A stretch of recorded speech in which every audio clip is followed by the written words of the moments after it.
बिस्मिल्लाहिर्रहमानिर्रहीम अल्लाहुम्मा सल्ली अला मुहम्मद व अला आलि मुहम्मद। अस्सलाम वालेकुम नाज़रीन, जैसा कि अब मीडिया पे भी जो है ना जी शोर शराबा पड़ना शुरू हो गया है। मीडिया वालों को भी, लोगों के एंकर पर्सन जो है इनको भी पता लग गया है इस पंजाब असम्बली के जो एतमाद का वोट लिया परवेज इलाही साहब ने। अब बहुत सारे लोगों को यकीन हो गया जो अहमकों की दुनिया में थे कि जी खान साहब एक हकीकत नहीं है। उनका जो ये मानना जिन लोगों का था पंजाब असम्बली के जो एतमाद के वोट के बाद, वज़ीर आला के बाद, काफ़ी लोग जो है ना जिनको अब ये एहसास हो गया कि नहीं जी अहमकों की दुनिया में बाकी अवाम या बाकी लोग नहीं, हम थे। और जिनकी वफादारियों पे वो जो कुछ करने लगे हुए थे, अब उनकी भी जो टोन चेंज हो गई है, जो उनके लहजे चेंज हो गए हैं, वो आपको उनकी जो है ना एक सैंपल जो है ना वो चेक करवाते हैं।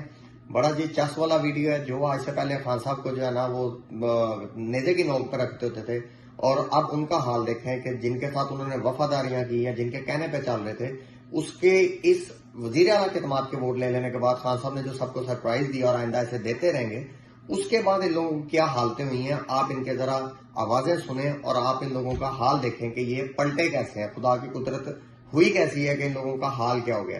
पहले आप सुने जी शाहजेब खानजादा साहब, और बड़ी मुश्किल से खानजादा मुंह से निकला, नहीं तो जो उनकी हरकतें थी खानजादा कहने को तो नहीं दिल करता उनको, लेकिन ये है कि अब उन्होंने भी जो है ना वो अपने मालिकों से पूछा कि जी वो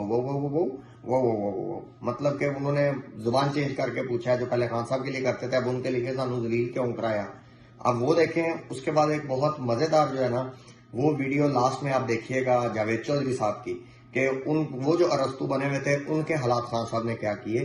तो मीडिया का जो रुख चेंज होता जा रहा है, उससे भी आपको अंदाजा होना चाहिए कि एक आइडिया मिलता है कि जी इलेक्शनों की तरफ हम बहुत तेजी से बढ़ चुके हैं और बहुत करीब हैं कि ये असम्बली जो है ना वो खत्म हो, या एतमाद का वोट के लिए वज़ीर आज़म साहब को कहा जाए, या खुद जो है ना वो नंबर जो है वो नेशनल असम्बली में कम हो और हम इलेक्शनों की तरफ चले जाएं। पहले सुने जी खानजादा साहब को और फिर उसके बाद जावेद चौधरी साहब को। कह रहे हैं कि उन्होंने घेर कर फैसला कुन वार किया है। जिस वक्त आप समझे कि आप शिकस्त खा चुके हैं, लग रहा था आप लोगों को कि आप जीत जाएंगे, फैसला कुन वार इमरान खान का दुरुस्त साबित हुआ। अब आप क्या फैसला करने जा रहे हैं? क्योंकि इतलात आ रही है कि पीपल्स पार्टी भी मशवरा दे रही है, नून लीग के अंदर से भी आवाज आ रही है कि जनरल इलेक्शन की तरफ जाना चाहिए। तो पंजाब और खैबर पख्तूनख्वा में इलेक्शन होगा या अब आप जा रहे हैं इलेक्शन की तरफ? पिछले कई महीने से पहले आप लोगों ने यह ताना दिया तहरीक इंसाफ को कि अगर जनरल इलेक्शन चाहते हो तो पंजाब और खैबर पख्तूनख्वा की असेंबलियां तहलील करके दिखाओ। वो तहलील करने लगे तो फिर आपने वोट ऑफ नो कॉन्फिडेंस कर दिया, फिर वोट ऑफ कॉन्फिडेंस का मामला आ गया, वो होने लगा तो आपने कहा हम अपनी हुकूमत बनाकर दिखाएंगे, परवेज इलाही को हटाकर दिखाएंगे। फिर आपने कहा कि शर्त लगा ले, इनके पास 186 के नंबर पूरे नहीं है। उन्होंने सब करके दिखा दिया। आपका मौका भी बार बार बदलता रहा है, आपको शिकस्त दी उन्होंने। राणा साहब, अगर इन्होंने आपको इतना टाइम दिया तो आपको होमवर्क का टाइम मिला ना। उस होमवर्क में आप दावे तो बड़े बड़े करते रहे, मगर हुआ क्या कि एक इंडिपेंडेंट कैंडिडेट, एक इंडिपेंडेंट एमपीए, एक आजाद एमपीए नहीं शाहजाब, इसमें बिलाल वड़ाइच जिन्होंने हमजा शहबाज को वोट दिया था, कल वो भी उस तरफ चला गया, उसने भी वोट दे दिया और वही फैसला कुन वोट साबित हुआ। आप तो उसको भी नहीं मैनेज कर पाए। ऐसा वो आज भी कह रहे हैं, और आज रात भी उनकी तरफ से कहा गया, तहरीक इंसाफ की तरफ से, कि हमारे लोगों को कॉल्स आई, पैसे भी ऑफर हुए, मगर इमरान खान इतने पॉपुलर हैं कि ना कॉल्स ने काम किया ना पैसों ने काम किया। तो आपने अपना बयानिया भी दे दिया उन्हें कि जी इस्टेब्लिशमेंट हमारे खिलाफ है, सुर्ख लकीर खींचने की बात करती है, मगर इमरान खान ने वो सुर्ख लकीर मिटा के दिखा दी, पैसे भी नहीं चलने दिए क्योंकि इमरान खान इतना पॉपुलर है कि तो आप लोगों ने तो सब दे दिया उन्हें, बयानिया भी दे दिया और अगला इलेक्शन भी। राणा साहब, मसला ये है कि अगर आप पॉपुलर होंगे कैसे? अगर आप हुकूमत में रहते हैं तो मुझे बताइएगा मुल्क कैसे चलेगा और पॉपुलर कैसे होंगे? क्योंकि IMF का प्रोग्राम बहाल कराना है, $4.25 अरब के हमारे पास रिजर्व रह गए। मेरी पूरी बात सुनिएगा।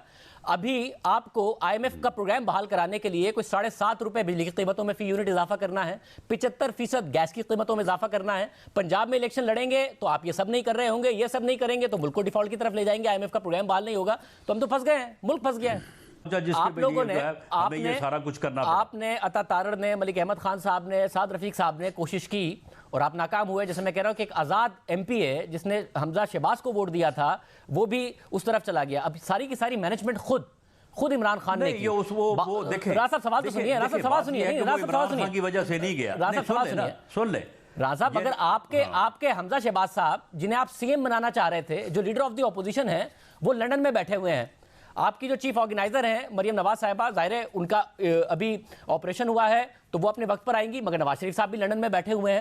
تو یہ لندن میں کسی اسمبلی میں ہو رہا تھا صاحب کہ وہ لندن میں پورا شریف خاندان بیٹھا ہوا ہے اور آپ لوگ یہاں مینیج کر رہے تھے اور بامقابلہ عمران خان مینیج کر رہے تھے، تو یہی نتیجہ آنا تھا نا. شریف خاندان صرف عہدوں کے لیے رہ گیا ہے. عمران صاحب اس میں آپ حمزہ شہباز آپ کو ڈیفینڈ کر رہے ہیں، اللہ ان کی والدہ کو صحت دے، لمبی زندگی دے. سلیمان شہباز صاحب یہاں آ گئے ہیں جن کا سیاست سے تعلق نہیں ہے، جہانگیر ترین سے مل رہے ہیں، حمزہ شہباز وہاں ہیں، اور آپ لوگ یہاں پر ساری کی ساری پولیٹیکل مینوورنگ کر رہے ہیں اور اس میں شکست کھا رہے ہیں پنجاب میں. یہ سوال تو یہ ہو رہا ہے کہ شریف خاندان ایک leader of the opposition, party کا سربراہ، وہ باہر بیٹھے ہوئے ہیں. آپ لوگوں کو ساری ذمہ داری دی ہوئی ہے.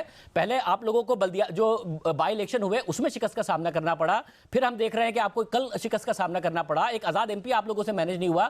آپ عمران خان کی یا پھر شریف خاندان عمران خان کی کیا پاپولیرٹی کو انڈر اسٹیمیٹ کر رہا ہے. آپ کہہ رہے ہیں آپ کو نہیں پتا تھا 191. دیکھیں بار بار آپ کو بتا رہے تھے کہ ایم پی نہیں چھوڑیں گے. مولانا صاحب اس وقت تو نظر آ رہا ہے نا کہ ہر جگہ الیکشن سے آپ بھاگ رہے ہیں. اسلام آباد میں بھی الیکشن ہونے لگے آپ بھاگتے ہیں، آپ کے اتحادی بھاگتے ہیں. کراچی میں الیکشن ہونے لگے تو آپ لوگ بھاگ رہے ہیں، عمران خان تو نہیں بھاگ رہے. پہلے تو میں یہ اعتراف کرنا چاہتا ہوں کہ جو کچھ پنجاب کے اندر ہوا، جس طرح چودھری پرویز الہی صاحب نے 186 ووٹ لیے اور جس طرح عمران خان صاحب نے کل اسمبلی توڑنے کا اعلان کیا، اسمبلی بھجوا دی گئی گورنر کے پاس، یہ ہماری ایکسپیکٹیشن سے باہر تھے. ہمارا خیال یہ تھا کہ چودھری پرویز الہی صاحب فارغ ضرور ہوں گے اس ہفتے میں، کیونکہ پچھلا جو وی لاگ تھا اس کے اندر ہم نے کہا تھا کہ یہ آخری ہفتہ ہے چودھری پرویز الہی صاحب کا. لیکن میری جو معلومات تھی وہ یہ تھی کہ 20 سے 25 ارکان ووٹ نہیں دیں گے چودھری پرویز الہی صاحب کو اور اس طرح اعتماد حاصل نہیں کر سکیں گے اسمبلی سے. لیکن میری یہ خبر، میرا یہ اندازہ غلط ثابت ہوا. پھر میرا خیال یہ تھا کہ چودھری پرویز الہی صاحب اسمبلی بھی نہیں توڑیں گے، میرا یہ اندازہ بھی غلط ثابت ہوا. اور پھر میرا یہ بھی خیال تھا کہ عمران خان صاحب بری طرح پھنس جائیں گے پنجاب میں اور اب شاید ان کی گیم خراب ہو گئی ہے. لیکن میرا یہ اندازہ بھی غلط ہوا. تو میں اپنی غلطی کا اعتراف کرتا ہوں کہ یہ تینوں چیزیں ہمارے اندازے کے مطابق نہیں ہوئی، بلکہ کسی کے اندازے کے مطابق بھی نہیں ہوئی. اور عمران خان صاحب نے جو گگلی کروائی، یہ میرا خیال ہے کہ کسی کو بھی اس کا اندازہ نہیں تھا کہ اس طرح بھی ہو سکتا ہے. جی تو ناظرین، آپ نے دیکھ لیا جو پہلے بڑے اعتماد کے ساتھ ایسے اطلاعیں دیتے تھے خان صاحب کے خلاف کہ جیسے جو ہے نا ان لوگوں سے پکی انفارمیشن ہی کسی کے پاس نہیں ہے. اتنے بڑے اللہ کے ولی ہیں نعوذ باللہ یہ لوگ، یا اتنی کنفرم انفارمیشن اس کے پاس ان لوگوں کے پاس ہوتی ہیں جو دنیا میں کسی کے پاس نہیں ہوتی. تماشا ان کا آپ نے دیکھ لیا. پھر سلیم صافی صاحب اور اس طرح کے کئی اور 4-5 جو ہے نا وہ بیچارے لپڑ گلے سے ہیں، وہ اپنے کمنٹ جو ہے نا وہ اس میں بند کر دیتے ہیں جا کے ٹویٹر پہ، اور اپنے بیچارے دل کی بڑاس اکیلے نکالتے رہتے ہیں. اس طرح کی جی اور مزیدار جو ویڈیوز ان لوگوں کے جو حال ہو رہے ہیں، جو ان لوگوں کے تماشے لگ رہے ہیں، انشاءاللہ تعالی جیسے ہمیں موقع ملا ہم آپ کے ساتھ شیئر کرتے رہیں گے. تب تک آپ اپنا وہ سارا خیال رکھیں اور اس دعا کے ساتھ کہ پاکستان کا اللہ حامی و ناصر ہو، اور پاک آرمی زندہ باد، پاکستان زندہ باد. اور اگر تم لوگ نئے ہو تو سبسکرائب کرو، وہ جو لال والا بٹن ہے اس پہ پھول پھینک کے مارو یا پھر موم بتی، مجھے نہیں پتا، بس کلک ہو جانا چاہیے.